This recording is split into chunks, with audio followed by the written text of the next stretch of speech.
In a world where QR codes kill kittens and customer service is an oxymoron, UnPodcast has set out to make things right. This is the UnPodcast with your hosts, Stratten and Alison. I'm not ready either. But I'm totally not. No not music ready. played? No, not at all. Thanks for the heads up. Yeah, you're welcome. seriously. Hey, we're a new show. You just Wait, wanted mine, that mine. extra round of applause. I did. No.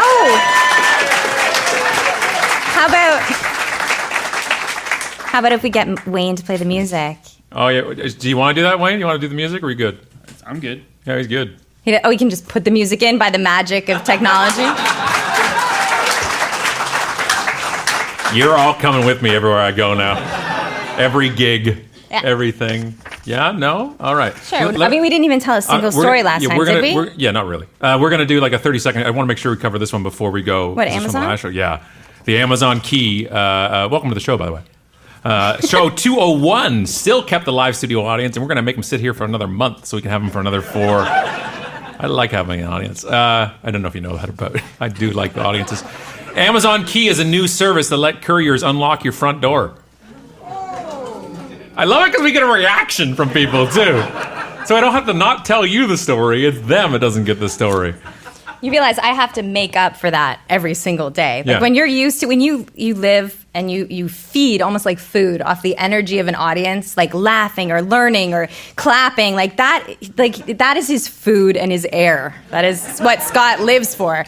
That when he is not in front of people. You should see, there's some of them here, the kids. I'm at the dinner table. I'm like, they say a line. I'm like, huh?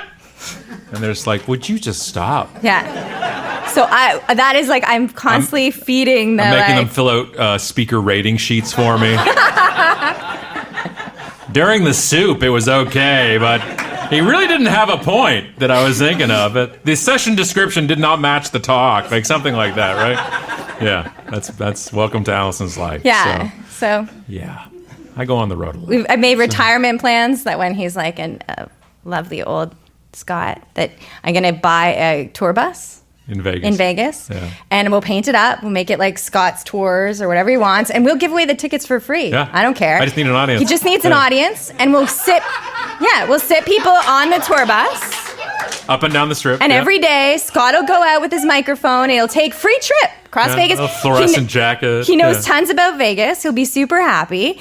And he'll give a tour every day. And then that'll feed him for the day. And then he'll come home and he'll tell me about, Janice from Florida that was in Vegas with her friend. 6 friend. people from Norway this day. Yeah. It was awesome. So that's the retirement plan. It Traffic includes, was crazy on the strip today, love. How are you? Yeah. I'm tired. So that's the retirement plan. Yeah. So. And by retirement, she means next year. That's what's going to happen. So, 12 years ago, Amazon launched Prime, a subscription service entitled, oh, you know what it is. So today it's taking the obvious next step. Amazon, an up-and-coming startup, and introducing a service that allows Amazon couriers to open your front door and put your package safely inside your home. The service is called Amazon Key, and it relies on Amazon's new Cloud Cam and compatible smart lock. The camera is the hub connected to the internet via your home Wi-Fi. The camera talks to the lock over Zigbee, a wireless protocol utilized by many smart home devices. I'm so lost right now. When do people come to my house? It's hard to name things now because all the words have been taken. Yeah, when a courier arrives with a package for in-home delivery, they scan the barcode, sending a request to Amazon's cloud. If everything checks out, the cloud grants permission by sending a message back to the camera, which starts recording. The courier then gets a prompt on their app, swipes the screen, and voila, your door unlocks. They drop off the package, supposedly, relock the door with another swipe, and are on their way. The customer will get a notification when their delivery arrived, along with a short video showing the drop-off to confirm everything was done properly, including when the delivery person drops their pants in your front hall. No, that was me. The system works with locks from Yale and Kwikset, and 2 well-known brands. So the question is, all that raises a big question, will Prime customers trust Amazon to monitor their homes around the clock and to know when it's okay to unlock their doors for a stranger? And will the benefit of having your package delivered quickly and securely outweigh any concerns about privacy and security? For $249, Amazon will sell you a bundle that includes a smart lock, connected camera, and free installation. Once you have the system in place, in-home delivery will begin to appear as an option every time you order something on Amazon. Now, this was spurned also originally by an article I read was In Your Trunk. Yeah, it's right here. Your trunk will be unlocked by a courier, so they could get delivered into your car. Yeah, but which means you have to take the body out of the trunk first, or they can drop it off. I don't know if I can speak to an opinion on this, just because we're home a lot. I don't have a problem where I'm ordering tons of stuff on Amazon and I'm not there. We're both unemployed. Yeah. Home all the time. Yeah. But I can imagine if you work a regular hour job and you're never home during delivery times, that it would be, and they give you a camera. I thought getting into somebody's car just because they had an Uber sticker on it was insane. I thought going to stay in somebody's house because they listed on Airbnb was insane. And this sort of has that same ring to it. And then I'm kind of but if you're never home to get something and you need that package for whatever you need your packages for, maybe it isn't the craziest thing in the world. There's a camera. We let people in their house already, right? People cleaning our house. And there's all kinds of different services people have where people are allowed to. We have our butler. Ben doesn't like it when you call him the butler. Benny.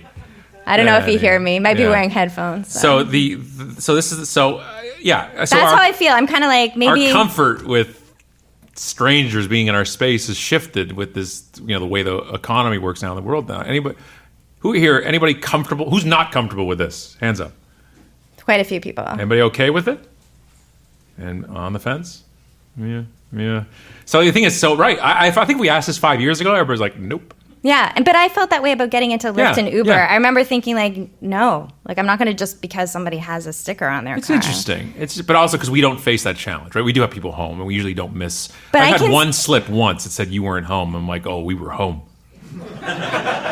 You didn't ring the doorbell. And it depends what, I think if you're in an apartment, for example, we are in a house, if we're not home and they can leave it, there's places to kind of leave a package. Yeah. If you're in an apartment where anyone can walk by and take what you've been to, if you can't just leave it on the doorstep, right? And I know we've read about colleges and apartment buildings where there's so many deliveries all the time from Amazon that it's becoming a problem. Yeah. So if you could just go in and drop it off, so I'm kind of I think it might work. I don't know if it would work for apartments though, because you got to go buzz through the security and get into maybe most not. of these houses probably. Yeah. But again, it's a whole different world we never thought would be you used to think now you just mail is so much less these days. No, more packages are being delivered now than ever in history. Would you rather somebody come into the house or go in the trunk of our car? Oh, I don't care either way. You can just come do whatever, as long as you're leaving my stuff. You can take what you want. Yeah, you don't care. Yeah. As long as I get the book I ordered that I'm not going to read, I want it quickly. It's just, and we're Prime subscribers in 2 countries. We're Amazon Prime in Canada and the States, and solely in the States for getting stuff delivered to hotels that they won't deliver to Canada. I did all the school supplies this year on Amazon. Yeah, and we do all the Christmas and Hanukkah stuff usually on Amazon. There's already a present in the front room. Yeah. We're a mixed family. We're Jewish and Christmas, and so we're.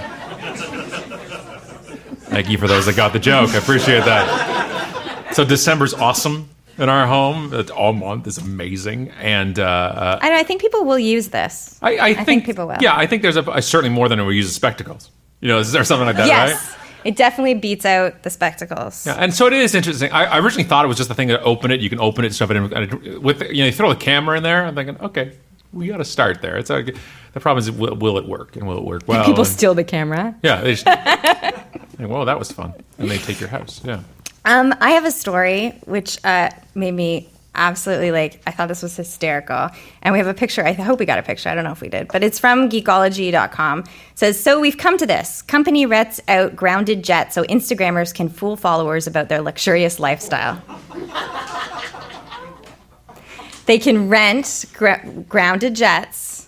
So private take jets. Pictures with them and put them on Instagram. Take a selfie of yourself on your private jet not going anywhere. So it says, because the world is rapidly coming to an end, private jet studio based in Moscow, Russia will rent Instagrammers a grounded Gulfstream 650 jet with professional photographer for 2 hours for around $244. It's quite affordable, really. And you could change outfits and be on a couple of jets. I mean, you could get the most out of it, right? It says, so they can trick, you can... Okay, good. Yeah. So you can trick your followers into thinking you're living a luxurious lifestyle. Granted, I'm sure there are legitimate photographers who need shots inside and outside a jet for their own purposes. So it's not a photo, the purpose is to put it on Instagram and fool your friends. Not that you're legitimately a photographer who wants a cool picture with a jet behind it. because who doesn't need cool pictures with jets behind them, I guess. I don't know. So, yeah, and This guy, yeah. you need cool pictures of you with a jet? Did you see the thing that happened to Lil Bow Wow about this? Speaking of Lil Bow Wow. Yeah, me. Who, by the way, it now just goes by Bow Wow. Well, he's not Lil grown anymore. up. Yeah, he's not Lil anymore.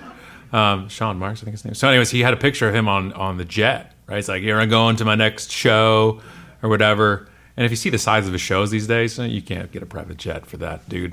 It's like 8 people. So he posted on Instagram, and somebody on a American flight sees him sitting on a seat in American and takes a photo of him. It's like, dude, I know what plane you're on, and it ain't that one. And I'm like, Lil Bow Wow. You basic.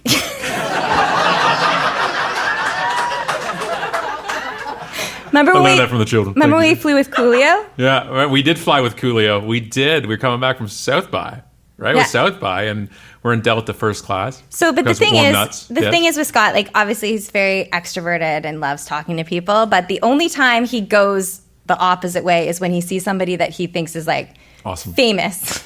George Costanza. He gets really shy. It's in weird. Atlantis, yeah. George Costanza. So Coolio.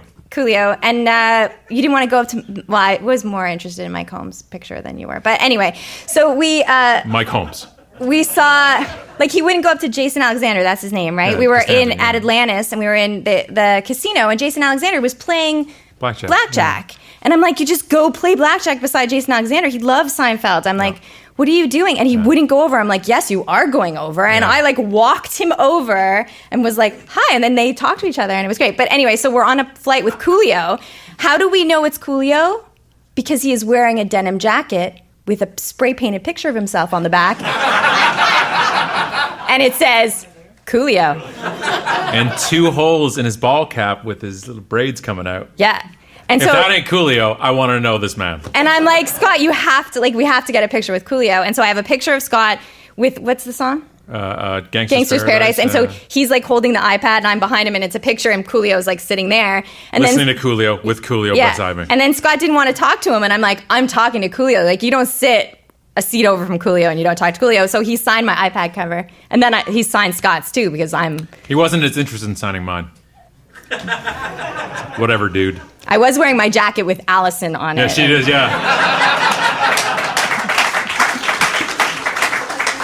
Bedazzled, by the way. Coolio's jacket was bedazzled. Oh, yeah, it was awesome. Oh, shiny. It was amazing. Yeah. Did we find the picture? I don't know how we got here, but how we Coolio. got here? Yeah, any show that gets to Coolio Little Bow Wow made me think of Coolio. Thank you. And I have flown on a private jet to a gig once. I did because it was Buffini Success Tours. It was a real estate event last year. They wanted me to do 7 events. Like, that's awesome. And they said, here's the dates. And Karen, who's here somewhere. Is she in the control room, I think? Yeah, she might be. So we were looking at the dates, and Karen, the coordinator of Awesome on marketing, and it's like, one date doesn't work. You're already speaking in Toronto. And the client came back and said, if you can't do all 7 dates, we can't do any of them. I'm like, oh, hell no. We're doing this. And we realized, okay, the Toronto event was in the morning. I said, I will charter a jet to get to Richmond, Virginia for the afternoon. I'll, eat the fee and then just put it right towards. And a week later, the client's like, well, we could send our jet. I'm like, hang on a second. 1, you have a jet. And 2, it's just coming up now that you have a jet. And sure enough, I did the gig in Toronto and I jetted to Niagara Falls because I was trying to avoid the private plane coming over the international border because they grill you at customs for sometimes hours, but they make you wait because they don't like people like that. So I drove straight from downtown Toronto to Niagara, crossed over the border, went to Niagara Falls Airport in New York State, walked in to the hangar. Remember we found it? Sorry, you drove me. Yeah, to drop me off. And I walk in and there's just 2 pilots at the snack bar. Fun fact, private airports have snack bars, right? It's like hockey arenas, private airports, right? And they turn around, Mr. Stratten? I'm like, yes. Are you ready? I'm like, I don't know what for, but let's do this. And we walked 12 steps up onto the plane. We sat down. I'm the only person on this plane. And they're like, all right, the turkey sandwich you asked for. 'Cause I didn't know what to ask for. They're like, what do you want to eat? I'm like, whatever you want.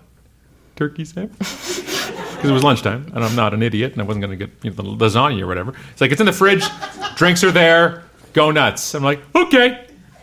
He's like, you ready? I'm like, do I say go?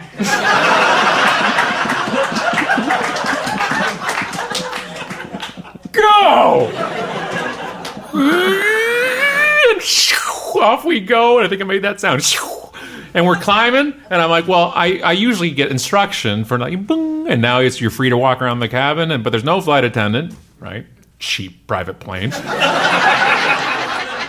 And I'm like, well, I don't want to get up, and like the pilots are almost probably where the speaker is, so like a few feet from me. The door's open, they left it open, which is weird. I wanted to have my private, I want to take my pants off in the private plane and everything else. It's a private plane.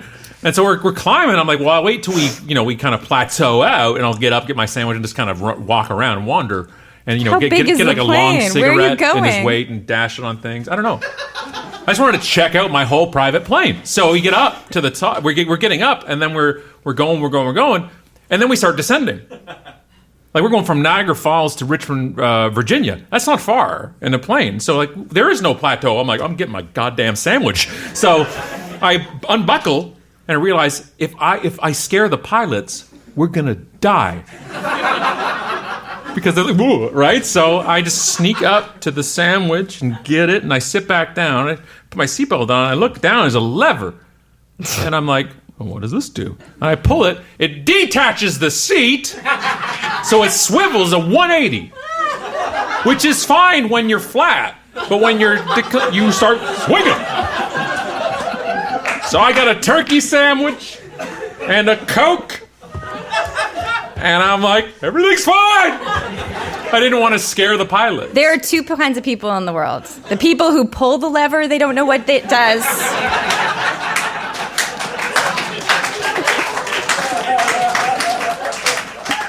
I never would have pulled that lever. I never in a million years would have said, I wonder what this does. Turns out it detaches your seat from so you can swing around and have a meeting with somebody behind you, or just swivel until you land. And we land, and I'm upside down. We hope you enjoyed your flight. What happened? Pulled the lever. Got like turkey sandwich all over your face. Tomato. I'm like, I could have sworn I said no tomato. And I got off, hopped in a car, drove to the venue, went on stage. Like it was, I just didn't get my sandwich. Never ate it. How about if there was a live music performance on that flight? Would you have liked that? Band? This is my live nightmare. Yeah, we got it. Well, So, check this out. yeah, we got it. This is from Billboard.com. It says Warner Music Nashville and Southwest formalized partnership, bringing live music to the skies. Because who doesn't? Wait, because who wasn't asking for live music on an airplane? Wait, literally, a band. One sec, let me read it. A band. Warner Music Nashville announced today they've teamed up, okay, blah, blah, we already said that. With this new partnership, Southwest will continue their history of pop-up shows on board flights. Yeah, unannounced live band. Oh my God. Like Southwest isn't horrible enough to sit on. That's what I was going to say. Like, it's so awful already. 35 series is only... Southwest passengers hope that their flight will be one of the lucky ones. Sure they do. To feature a sure-to-go viral performance. No. Yeah, it's going to go Not viral, but... No. With an equipment... People bringing parachutes with them to get off. And apparently they're telling one story here that there was an equipment failure, a bad amp, that forced one of the accompanying guitarists... who they couldn't play. They're having problems. Like, isn't a gig hard enough to set up for without it being in the air? Wayne, imagine that. You're sound guy for the plane show. Yeah, personal nightmare. How are the acoustics on a 737? Like, that's just I gotta want to. How's that sound bouncing off in and out? So you got the deafening sound of plane noise. Oh, I don't like this one reason. Combined with 2 amps. Yeah. Someone here says it'll be good because, some people get nervous flying. And this is really going to help them. Live music. What makes more relaxing than you going, doon, doon, doon, doon. All right, we're tuned. Let's do this. Here's a genre of music you And people don't always like. agree on what music they want to listen to, right? Random collections of people. Like, it's not like you booked the certain kind of music flight. You're not at a concert on a plane. You just went on a flight with a bunch of random other people and who you can barely stand sharing air with.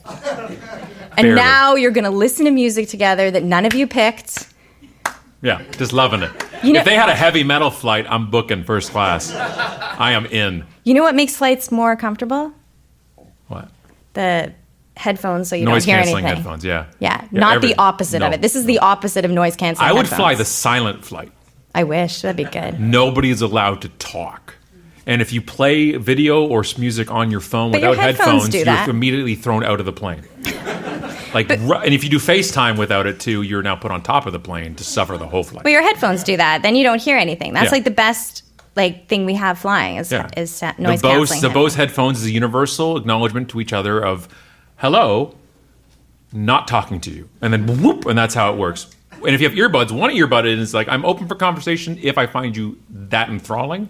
2 in is don't do it, and 2 out are I'm lonely and I want to talk to you, and then I change seats. Isn't music live music's really loud too, right? It's the worst decision probably in the history of flying. Like it's not quiet. Yeah. It's going to be very, very loud. And they have to stand, don't they stand up? Oh yeah, no, right in the front, yeah. So not only are you having to listen to live music. I got an exit row seat, and there's a bassist.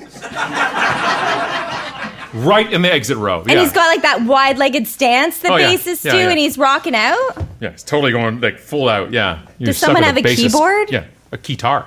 Guitar. Yeah, fully. And Southwest, by the way, starts off when you board as Lord of the Flies.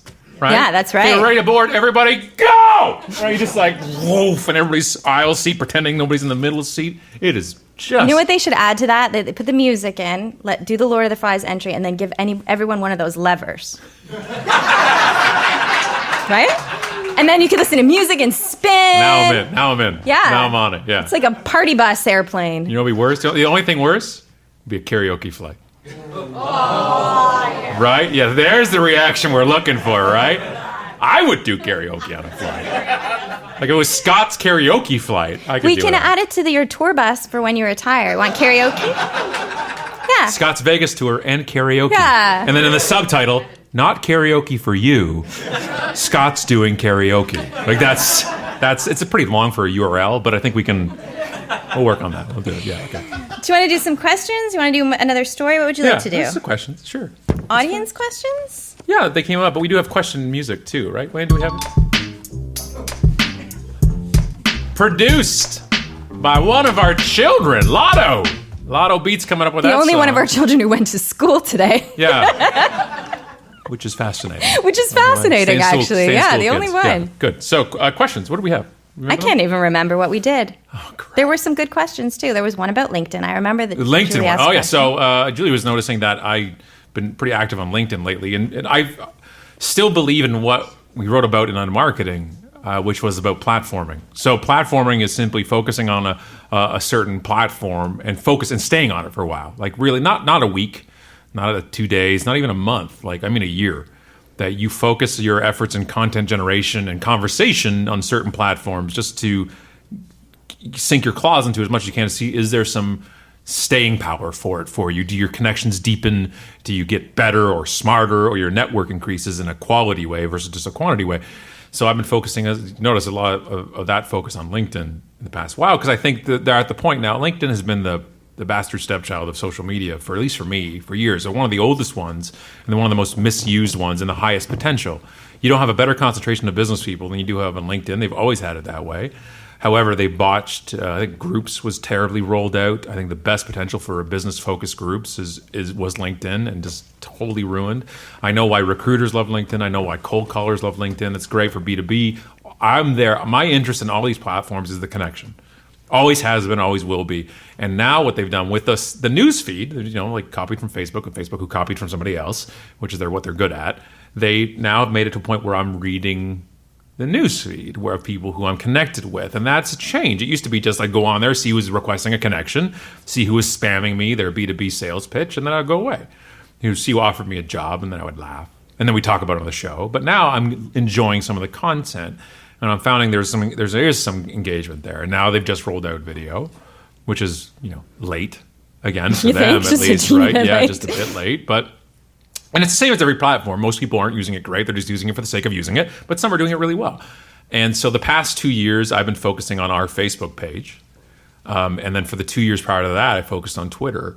And then I dabble with Instagram in the background for that. So right now the focus of the platform is LinkedIn. It doesn't mean I'm not on Twitter. It doesn't mean I'm not on Facebook. But if you notice my Twitter feed from where I got known, which was Twitter, my only tweets, for the most part, are just replying to people who send me something.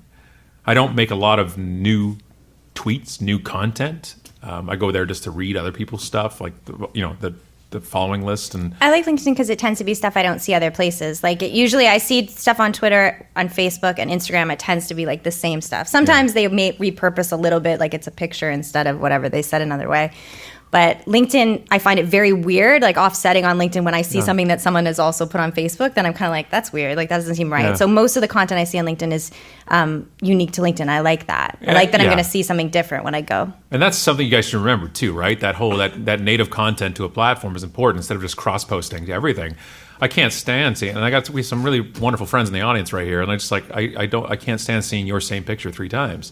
Right, it's because it's a cross-posting type of thing. And LinkedIn, my problem with LinkedIn though is I did it the same way I did Twitter initially. Well, Twitter though, I automated the follow back, so I never automatically followed anybody on Twitter, but I automatically followed back. That's why I follow 35,000 people now, which I don't care about that many people. Like 6 friends. Because you can't. Yeah, I have 6 friends in real life, and most are here. So LinkedIn, I did the same thing. I accepted every connection request at the beginning, and I have 10,600 connections. Again, 6 people I know, so now I'm noticing that where Facebook, I had 4,000 friends, and I culled it down to now 1,200 or 1,300, one by one, over 4 years, and I used birthdays to do that. By the way, fun tip there. If you want to go straight to hell, just to use people's upcoming birthdays, and if you don't recognize their name or you wouldn't wish them a happy birthday, you remove them as a friend. Because I wanted Facebook to be for my friends. I wanted LinkedIn to be for business, and Twitter was just creepy people. And that's like I love Twitter still. I still love Twitter. That's also how we met. So I'm just kidding. Exactly. Thank you. But Facebook was for people in high school. You haven't talked to, and it's weird. There's 3 of you here right now. So outside of you guys, but it's. I want to use business to be better. LinkedIn to be better at business, and I think business is better at your network. And so now I really have gotten to know some people better on LinkedIn, and the ones who don't, I start removing those connections. So I'm doing this. I'm culling that back slowly a bit. It does take time, though. Yeah, but it is a business audience, and I think that. But again, most people are in that one way or the other, and I'm enjoying it right now. It's going to be ruined eventually. It's because they always will, and they always do. But for now, I love Facebook because I've culled it. When people say a platform's too noisy for them, like there's a lot of noise, or I don't care what's in my news feed or my Twitter feed. Well, you did that.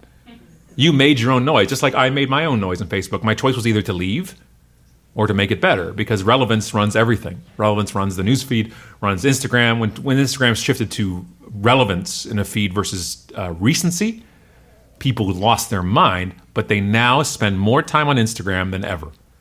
When they shifted that change, you look more through your feed, which is their entire purpose. Relevancy is king and queen of everything. Facebook changing their newsfeed to relevancy and EdgeRank algorithm changed Facebook.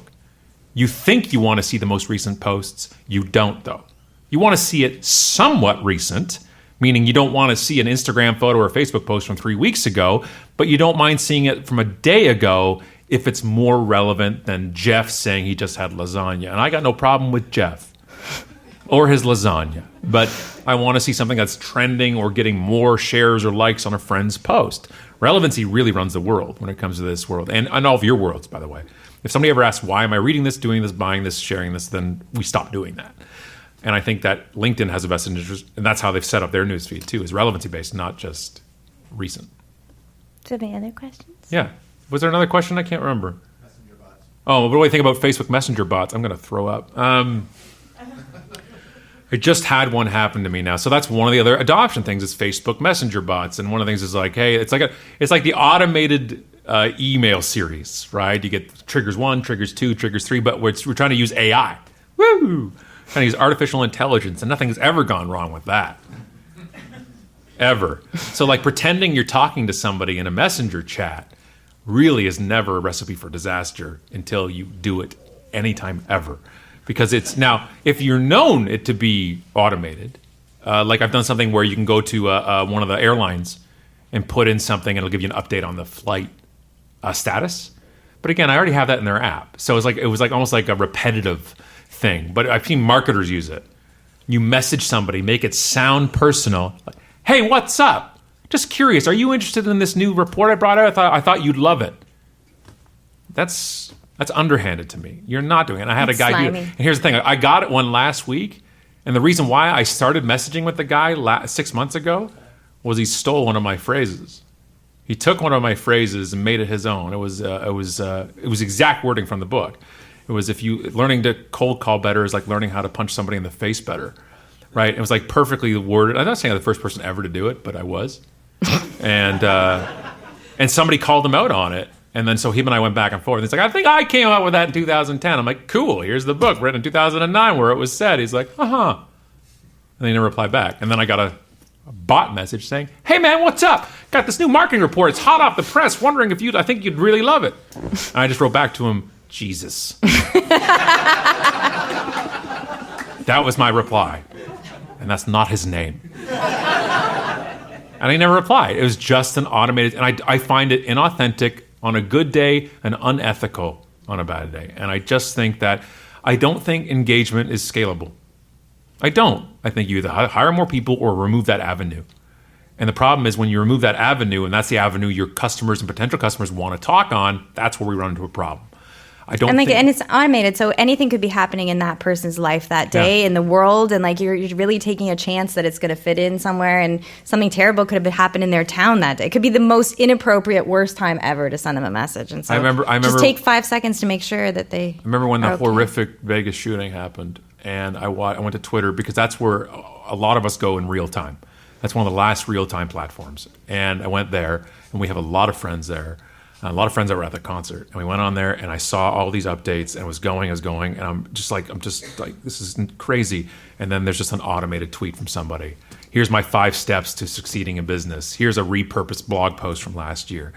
And I'm like, I know they didn't program in for a massacre and send it out there, but I'm just like, it's insensitive. It's lazy. What is so important that you need? There's one app called Recycle Old Posts. That's the name of the app. Literally. It's like send out old crap. Like that's what it is. That's the app that people sign up to use to repost your crap, to regurgitate it. And I had commented about that, saying turn off your automated stuff. And people are like, well, people have better things to do right now than turn off their automated things. And but it's so important, you have to send it. What's so important that has to be sent, but not important enough for you to send it at the time and to be there and be sensitive to what's going on in the world? We've been saying that for 9 years. And still to this day, if there's a platform... Keep sending out that old crap and no one's listening. I keep saying that old crap using recycle old tweets. Right? And it's still, I guess, we're happy people don't listen because we're still in business. People keep buying the books. Oh, that's how you don't be a jackass. Which is the next book, right? Just don't be a jackass. Which is why we'll never write unnetworking. We're never going to do unnetworking because there'll be one page, one line. Don't be a jackass. That's the only networking advice I've got. If people like you, they connect with you. If they don't, then you don't. That's how it works. Yay. That's a question. Do we have a made-up word, too? I can probably find one from the pile of made-up words. Yeah, let's do another made-up word. Let's rock with that one. Which I don't have in my hand. Don't make any sense. Don't mean no offense. It brings laziness. What is all this craziness? Here. Oh, the made-up word is a word that you hear, listen, or feel that you say, what is that? That was unnecessary. And then you send it to us. If you send it to us, we will send you any book of our choice. Unless you're in the audience today, then you're getting nothing because you already got a book. So screw you. I think there's one there that hasn't been said. All right. So this is a made-up word sent to us by Karen Stevenson. The word is nerve-sighted. Nerve-sighted. Yeah, nervous and excited. It's the first one I've seen in order to submit an option. Thanks so much for adding some fun competition to my day, Karen Stevenson. I wrote that because Karen was excited to submit it, so it's good. But I have another one I want to do. So this is from Leslie Carver. The made-up word is Hepeated. I know what it is. Hepeated. Hepeated. I know what it is. But Wayne, what do you think it is? We always ask Wayne first. What do you think? Wayne? Something a guy repeats all the time. Something a guy repeats all the time. No idea. Like, I have a cold. Some of you got the joke. Good. The rest of you, that was weird. All right. Hepeated. Kathy, where are you at? You here? I think... Oh, what do you think? Hepeated? Yeah. All right. Well, you don't have to be so angry. She's busy. What is she doing? All right. So, yeah, Hepeated. When a woman suggests an idea and it's ignored, but then the guy says the same thing and everyone loves it.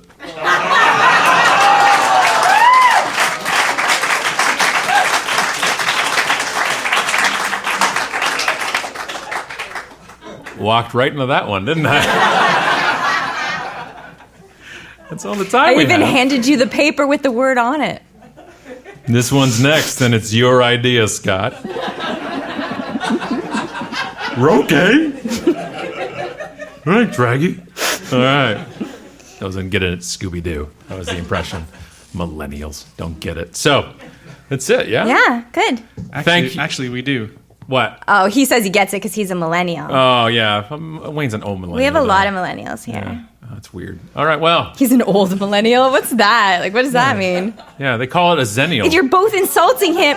They do. That's a But made-up wait. word, zennial. You're both insulting him by saying he's a millennial and insulting him by saying he's an old millennial. Like, you've double, like... Yeah. It wasn't like OG. Yeah, no. It wasn't like a reference to you being cool. No, you're just older. I think you're cool, Wayne. Thank you. He has You're a chest welcome. tattoo. He's a badass. Yeah. Not that I've seen his chest, but oh man, we just right off the rails now. So anyway, thank you all for listening. It's been very cool, very awesome. I can't believe this is what I get to do every month. That I get to sit here with this, my world, my life here, my everything. He likes to do this to me when I'm I on do. stages. Yeah, I do. Well, but it's it. For being my partner in life and the partner in the business, and get to do this every month, and it comes out every week, and the world gets to hear us, whether it is 7 listeners or 7,000. We've reached almost 1 million people with this show over 4 years, and I know that it was an exciting concept for you at the beginning of it, and it was for me. Yeah. But no. this is the best part of my job at my company, and I love it, and I love you. Thank you. So, I love you too. thank you all for coming. We'll talk to you next week with nobody in the audience. Let's go.